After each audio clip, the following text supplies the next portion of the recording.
Hi everyone. I'm making this video because, well, I looked online and I could find nowhere how to do this without taking it to the dealership. So I have a Kawasaki 636 2021 non-ABS model, and I switched the exhaust on it. And unfortunately, the exhaust uh, came on a different day that the servo eliminator device came.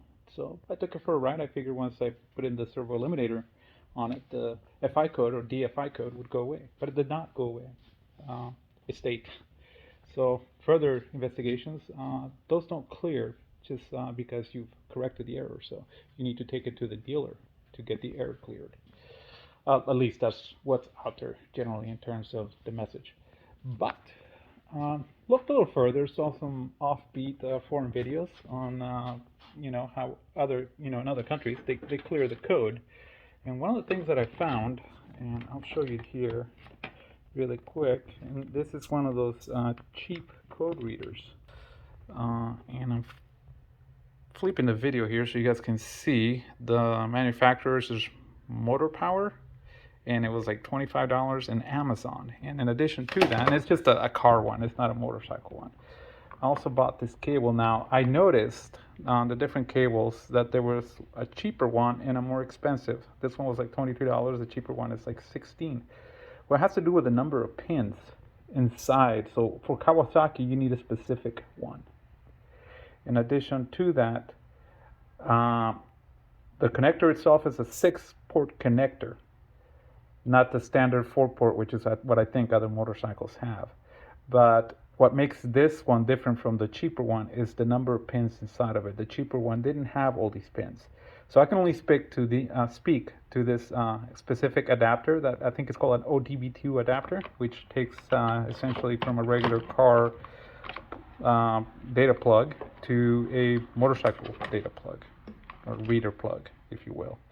So just remember when you buy this 6 connector one, and make sure that actually, when I bought it, it said that was specific for Kawasaki motorcycles. But it didn't really pull any of the data out as far as reading it, but it did manage to connect. And when I went to clear it did recognize the fact that it had one error on it. And when I went through the portion of the device that deletes the code, it removed it. So this is the motorcycle that I'm speaking about. Again, it's the 66 2021, and the exhaust that I have put on it is this, which, by the way, highly recommend it. Sounds really good. I left the baffle on. It's the M4. Very easy to put on. They give you everything. It's pretty intuitive. One of the things I did buy is a little Allen wrench sockets for my ratchet. That made everything easier, especially in metric, because obviously this is a Japanese bike, so everything is metric. So as you guys can see there, that's what would stay. That little engine light would stay on with the FI code after I turned on the bike or started the engine. So when I start it now, and by the way,